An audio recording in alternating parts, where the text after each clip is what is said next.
karena hatta karena noa lolo dare cadui me at sapai talan me bujau bar haram buri itu mina laga Jil mo bang bagu tadi ya kan, no ilim nyam kata bang, sasta dor tu mahara go karo. ya jika ya taka pusa banua laga orang basket taka banua nia di jom besar bapu hari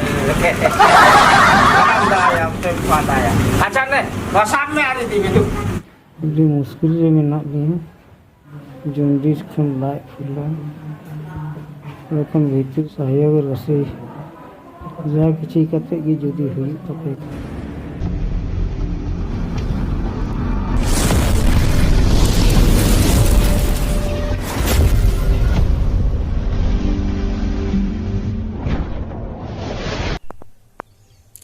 Inyerin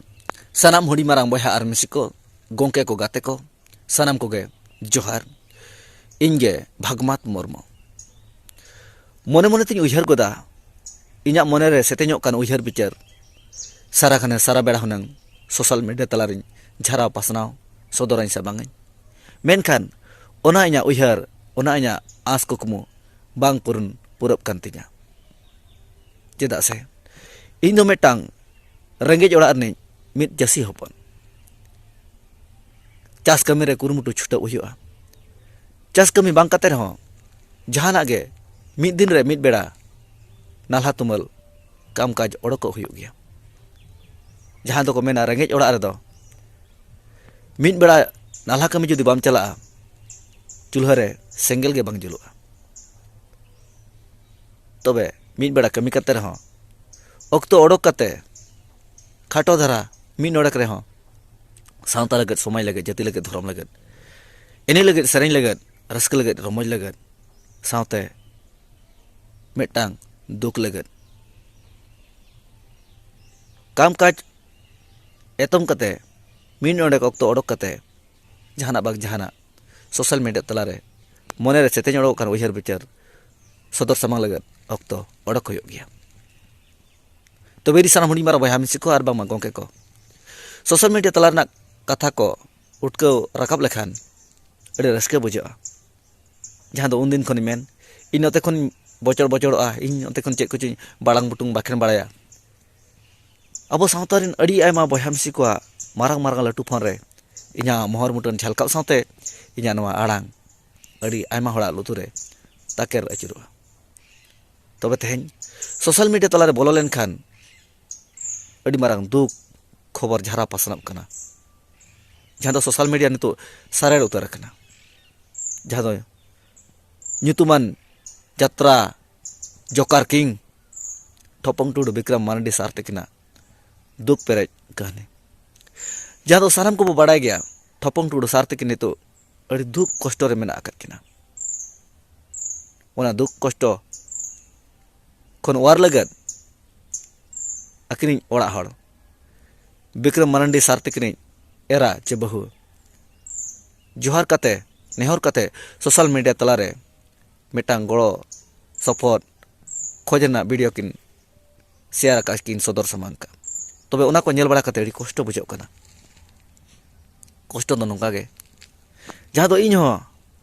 हड़ को रस्के हचो लगत हड़ को रा हचो लगत हड़ को अड़ी लेका लगत हपन हपन यात्रा करे कटी बो सेलेद बड़ा कना जहाँ दो मीन होड़े दुख लेन कन स्टेज भीतर रे अड़ी होड़ा मन रे दुख से तेñ ओडकोआ स्टेज तलारे जुदी मीन होड़े लांदा लेखान भड़क कथा आंजम कते ऑडियंस दर्शक जतो हड़ को लांदा कथा दुख दिया कते जुदी यात्रा नेल जहान गे सेन को मीन ओडे जहाँ आर्टिस्टा भड़क कथा आंजम कते लांदा आकत खाने ओना दुख दो सरीगे तुलम लेका पुन पड़ो कसी बाहा लेका उठांग अचुर गदोआ साहा गदोआ यात्रा आर्टिस्ट दो नोंगा को तहेना आजा मन रे दुख ताहे रहो कष्ट ताहे रहो जुदी लांदा हचोरना एक्टिंग तहेना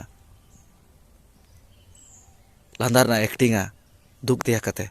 हेनका जतो हड़ को लांदाया मेनखा आजा मन भीतर रहो दुख कष्ट सारेर को रहो दुख कष्ट दिया कते लांदार ना भड़क ना एक्टिंग हो या तो अड़ी मारंग बार बजा कमी करना जहाँ बाड़ाया उन्हीं के ना बाड़ाया जहाँ बाड़ाया यात्रा दो बेकार गया उन्हीं तो बेकार गया मैंने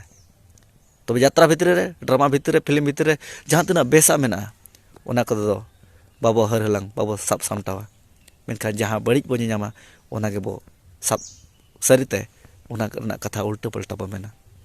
उना पॉइंट इदी कते आतल बातल कथा बो मेना मेनखान यात्रा रे जहाँ कथा ओनोलिए उठके ओडक का सरी कथा उना ते दो बाबो चला मेनखान जहाँ बड़ी पॉइंट उना तो अड़ी लगन बो साबा तबे तेहेñ विक्रम मांडी सार तकिना इदी कते अड़ी मारंग बड़ी हुयुक कना ओना इदी कते गे नोआ इᱧᱟ उयहर नोआ इᱧा विचार आपे को तलाते बार पदारंग सदर सामंगे जहाँ दो विक्रम मांडी सार तकिनी एरा अकिनी ओड़ा हड़ विक्रम सार तकिन दुख दरिया खन वार लगत निहरा कना किन जोहारा कना किन जहाँ दो गोड़ो सपोर्ट खोज रना किन आंजले आतंगा का जहाँ तिना गे पे कुसिया जहाँ तिना पे गरजाया मा आपे जदि गोड़ो एमो रना मेना आका दे सहयोग राशि ठपंग सारतिकिन हकिन मेना का जे एमो तबन पे जोखन सोशल मीडिया रे फेसबुक रे सारतिकिना ओना वीडियो नेल किया जहाँ दो अड़ी गहिर आवाज ते सहयोग राशि एमो रना खोज रना कथा किन रोड़ा का हिंदी मेने तहे सार हो नौकान भड़क हड़ कना किन जहाँ दो स्टेज तलारे हाय रे नुई बोका गिद्र नौका गे अड़ी भड़क कथा किन मेना अड़ी हड़ किन लांदा चुका मेनखान तेज नो इमोशनल रोल चदा ने सार तकिन हो अड़ी डेंजर हड़ कना किन खतरा हड़ कना किन तेज भड़क मा भड़क मजा कॉमेडी तेज इमोशनल होके रोल दाड़ा कना नोइन बुझाव किया इन दो फेक ओना नो अकिना एक्टिंग लेकिन बुझाव किया तबे उनका के अड़ी आयमा वीडियो नेल के खान इन बुझाव दाड़ा कना सार तकिन दु बांग रह दुख कष्ट मुहिम रे मेना किना तबे नंबर को पांते बड़ा कते इन फोन किया अकिनी एरा चे ओड़ा हड़े रकब किया सरी कथा लय किया से सार तकिन दो अड़ी एटकेटोना रे मेना किना आर ओना कोन वार ओडक लगत एटकेटोना दुख कोन वार ओडक लगत अकिन वीडियो किन शेयर का मनते इन बड़ा नाम किया तबे आज बांग कुली कते आज बांग बुझाव कते इन हो यूट्यूब रे वीडियो बना गद किया जहाँ दो फेसबुक रे जहाँ नेल अकाद अकाउंट नंबर ओना गिन सदर सामांग का ताबो मेनखान ओना रहो अड़ीगान अर्जो तहायना हेलो हेलो हाँ दे अलिंग नोरे जामशेदपुर जापा खोलिन मेनेया हे मारोड़ बेन भागमत मुर्मू हे अदो सार पे खबर को हता बड़ा हुई कना मने मा बेस बांग बुझे कना हे अकिना वीडियो को माले नेल लेखान अड़ी कुसिले बुझाव रसकले बुझावा अकिना रोड को अकिना मिटन एक्टिंग को अड़ी बड़क बुझाव कना हां अड़ी बेस बिताया ये खबर ले आता है कि लेकिन तो बड़ी पोजीशन को भर्ती का दिया ले हॉस्पिटल रे सीरियस नॉट गे मनाया आईसीयू को दहो का दिया डॉक्टर को रिपोर्ट को चलते को लई बड़ाय अब मेना लगन दरा किन दसो मा नपय हां अदो ते बिन नसन मीडिया अकाउंट ले नेलया अड़ीगान अकाउंट ले नेलया चलका सोशल मीडिया थ्रू ते जहां यूट्यूब थ्रू ते अड़ीगान अकाउंट ले नेलया अकाउंट होय मो जहां अलिना अकाउंट दो इया कुमा किसको हो तो दई ओनामा नेलत गेलिन कुमा किसको नोडे हा मेना गया कुमा किसको मना जहां नोडे हा नेलक कना हां अदो ना कुमा किसको रमा अकाउंट नंबर हा नवा तरा 4133296657 होय अबिना मना चे अलिnya do una nomor do bai kana bang bal mitang mena mucha re 07 अच्छा ar mitang mena apa 9546960689 una do phone pe nomor kana होय होय होय bang अलिं मिटang जहां वीडियो लिंग होय मिटang बना लेया और ओना दो अबिना अकाउंट नंबर जहां फेसबुक रे को शेयर का ओना के लिंग लगाव ले थी Facebook रे जहाँ को शेयर लिया ओनागिन लगा लिया अदो नोरी ले बिन कना ना और नोनाली लगा लिया अलिन दो ना अबिना दो जहाँ फोन पे गूगल पे मा बांग गानोक कना ना नंबर को ताहे लेना एनखान अदो अलिन लगा लिया 41332966 357 357 होय आर मेटांग होय अबिन लिंग कोय बिन गया अदो आर मेटांग लिंग ले बिन कना मेटांग चला कना नितो वीडियो लिंग नेल किया विक्रम दा जहां तिना के वीडियो हिजु कना ओका को कचो लिंग नेलिया जतो दो बलि नेल दाड़ा कना एंथरो आर मेटांग लिंग नेल किया नोडे दो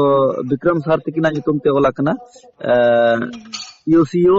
बैंक विक्रम मारांडी और अकाउंट नंबर तो हुयु कना 3498011 और पिया जीरो ना मेना 7945 मेटा मेना एनखान तो ओना दो विक्रम दावा नितुम ते मेना तो अच्छा ओना दो अकिना ओना रे दो आलो पे भेजाया ओना दो इन ठे बानुआ एटा हड़ा तीरे मेना अच्छा इना गिले तीरे मेना एटा हड़ को भेजाया जहां दो आय रेन ओड़ा हड़ माने कोमा किसको ना इन होय ओना नंबर पे भेजाया और अकाउंट नंबर माने फोन पे नंबर दो हुई कोना 954696 हापे दोहा लेबिन हां ओई तो मसे लेबिन 95 46 96 06 89 दोहा लेबिन कना दे नते खन है होय 95 होय 46 होय 96 हां 06 89 ठीक गया ओनाटा फोन पे दो नो तो अबिना तुम रे चौका तुम रे होय अलिnya नितुम रेगी अदो दादावा मोबाइल नंबर दो दादावा कना अकाउंट दो अलिnya कना कोमा किसको गी ओलो हा नेलाबेन अच्छा नोरे कुमा किसको गे ओलो आछे होय कोमा किसको बारिया अकाउंट नंबर लिंग एमका मिटंग कोमा किसको दो स्टेट बैंक कना और मिटन कोमा किसको ना दो बड़ौदा बैंक कना अच्छा बारिया लिंग एमका मोबाइल नंबर दो मिटंग दो 07 कना मुचे रे होय और 07 मना नितलिंग फोन का ना 07 रेगे ना होय ओना रे फोन पे मेना अदो ना दो होय नोरे ले वीडियो बड़ा के ओना लिंग अभी सला लिंग रिपोर्ट बड़ा ना नोना मा अडी धाव वीडियो बड़ा करते हो बाय गनक काम गया अदो नाते अभी सला लिंग रिपोर्ट ना एनखान अकाउंट नंबर भी लई के एनखान अकाउंट नंबर जहां फेसबुक रे शेयर कानते एनखान ओनागे हलांग रकब करते अलिल तुली यूट्यूब लिंग सामांग के अदो ओनारे तिने चेक चिका कना बांग चिका कना ना बोलिंग में दाड़ा कना अदो इने ले हो अबिना मोचा खन मन बांगलिंग अंजम ले जे ओका दो अबिना कना मिलते अतो सोशल मीडिया रे जखन नोकाना पासनाप कना जहां दो सार तकिन बांचा लगे दुख दो ओना दरिया खन वार लगते अदो नो नोकान कोगे अकाउंट को लगावेआ बांग दो मिट होड़ मोहरा बनाव काते अक्वा लाज असुल सनायत को होय और नितुमा नेल बिन ठोपंग टुडू जहां विक्रम मांडी सार तकिन अड़ी होड़ को कुसिया किना मेनखान उनको संगी रे ताहे कते गोड़ो सपोर्ट एमोर ना को रिकैया अदो नो नोका तीन गान फ्रॉड को ओडगो कना अबो भितिरिन होड़ अबो भितिरिन जहां दिने दोगला जाल चटा को ओडगो कना जहां दो मिट होड़ युतुमनी होड़ जहां दो दुख रे मेना आकादिया कष्ट रे मेना आकादिया उनी मोहरा बनाव कते जहां दो आको टाका को अर्निंग जंग कना चे अर्जा जंग कना कोना तो डी मारा भूल हुई कना होय ना तो ठीक बाय हुई कना जहां सार तकिन इदी कते जहां लेका अडी लेकन थंबनेल को लगावेआ अडी लेका कथा को लई अदो ना को भूल कान गया ना होय ना दादा एकान जहां को अड़ा का से ओना दो आला पे भेजाया ओना दो एटा हर ठन मेना ओना दो अलिन ठे बानु गिया बना ठन गी बानुआ होय और उनिया अकाउंट रे पैसा भेजा कते दो कोनो कामी रगी बायमा अलिnya अकाउंट रे बेन भेजाया तो अलिन मतलिन नोडे हॉस्पिटल रगी मेना अलिnya इन दो उडुक कते नोडे डॉक्टर दो इंगी को खोजिnya निना इनसे इन बिल बनावना देन जमाय में ओरे मन अबिन के और मेना बिना अबिन बंखन ना अकोय को खोजिया ना एटा कमा बको अबिन मेना बिन तो अबिन को खोज बिना होय अदो अबिना ओना इयाते फोटो कते नो अलिnya WhatsApp रे भेजाय बिन से जहां चे ओना पासबुक तबिन पासबुक होय पासबुक मेना के सबिन सर हे मेना बिया मसे नितु नोआ नंबर ना हाई लिंग भेजा बिन केना नोरे पासबुक नंबर भेजा का बिन और यूट्यूब रे बो डाला का और जब तक सर ओंडे खन बाय बेरदा अरी रोड भोर तो अबिन गड़ो सपोर्ट नामा काबिन ताहेना मेनते अलिया पतियो ताहेना हेलो और उसके बाद इन अच्छा ठीक है भेजाए इन होय जब तक साथ के अरिकिन बेरे भोर अरिकिन रोड भोर अरिकिन चंगा भोर अबिन गड़ो सपोर्ट नामा काबिन ताहेना मेनते अलिया पतियो ताहेना अदो भेजा ᱧᱚᱜ काबिन हाँ मा भेजा काबिन मा जहाँ दुख कष्ट रे मेना कदिया ठपन टुडू सार नुकिन मोहरा बनाव कते जहाँ को जहाँ अधम जहाँ पपी पपस्टी जहाँ डंगरी को टाका पैसा अर्जाव सना कर को तबे उनको तो हिजू कान दिन रे नवा कते मेन दो काना नो धरम दियोड़ा यूट्यूब चैनल सेट कोन इन भागमात मुर्मू सेट कोन उनको तो हिजू कान दिन रे जखन गुजू बेड़ा बेलदा हो नसीब बांग होया को बेलदा हो बाजुटो को टाका पैसा गड़ो सपोर्ट मा दूरेर कथा उनको तो गुजू बेड़ा बेलदा हो बाजुटो को नवा कते मेन दो काना जहाँ तो अड़ी गाबे गाबे कथा मेन कते मारंग बुरु जाहेर आयो ᱧᱩᱛᱩᱢ कते ᱧᱟᱞᱟ सेरमा सर चादो बंगा ᱧᱩᱛᱩᱢ कते अड़ी लेका कते वीडियो को बनावेया साथे अकाउंट नंबर को शेयर का कना सदर का सामांग कना जहाँ दो उनी गड़ो ᱧᱩᱛᱩᱢ ते जेझारा लाज भाता लगत जेझार अर्निंग अर्जाव लगत अब को तला फ्रॉड नुना बदमाश नुना भांगकड़ा को उपेलो कना लाजा बाको बुझोया ओको को लयो कना इन सेट कोन निना टाका ᱧᱟᱢᱟᱠᱟ हनी मेन हनी टाका ᱧᱟᱢᱟᱠᱟ उनका हम तीन गान वीडियो चो झारप कना पसराप कना अरे भाई एमो जुदी बाय सनम कना गड़ जुदी बाय सनम कना एनखान नोआ इदी कते आवाज आड़ांग आलम रकाबा आलम रोड़ा आलम मेना आलम एमोआ और ओको को चो नोंगा को मेनया उनी गड़ो सपोर्ट एमाय दो चेद उनी दो आम बाबा कनाय चे इन बाबा कनाय अरे बाबा उन धरी मेरे ना उचित बांग कना जुदी सनम कना हेल्प एनखान एमो में गड़ो जहाँ तीनम दाड़े आईना मेनखान ओनारे जबरदस्ती दो बांग हुयुक कना जे दे एमो मगे ओना कथा दो बांग कना जहाँ तीन अब कुसिया जहाँ तीन बो दाड़ेया इने बो एमाया मेनखान जबरदस्ती दो बांग तेज आये बाबा चे जाति गोष्ठी ना कथा दो बाय रकब कना गड़ो ना रकब कना जुदी बाय मो सनेत मिया आलम मोआ और जहाँ बया को जहाँ गोके को नोआ पे कमी कान तबना नोआ को बड़ी तबन पे बगी तबन पे और बाकन बेस दो बांग हुयुआ ओको को पे मेनया चांदो बंगा तो ñeñal kan गया जहारे माराम बुरु मेना कान को गया गाबे गाबे कथा मेन कते हनी नेया मने रे अरझौ बनाव कते सरी पतियो दोह कते टाका पैसा फ्रॉड एड़े भुणुज नो आलो पे रेखे तबना जहाँ दो ठपन टुडू सार तिकिन मोहरा बनाव कते तबे नोआ कथा पुष्टव कान गया बाड़ायोग कान गया अड़ीगान अकाउंट सदर सामांग कना तबे इन अकाउंट नंबर सदर सामांग का मेनखान इᱧᱟᱜ अकाउंट दो बांग कना जहाँ फेसबुक रे ᱧᱟᱢ ᱟᱠᱟ ᱚᱱᱟᱜᱮ सदर सामांग लेया मेनखान ओना हो भूल गया तबे जहाँ तीना गे मोहरा सार तिकिन बनाव कते टाका पैसा अर्जा सना आकात पे मुचाद रे नोआ कथाñ मेतापे कना हिजु कान गुजु ओक्तो दो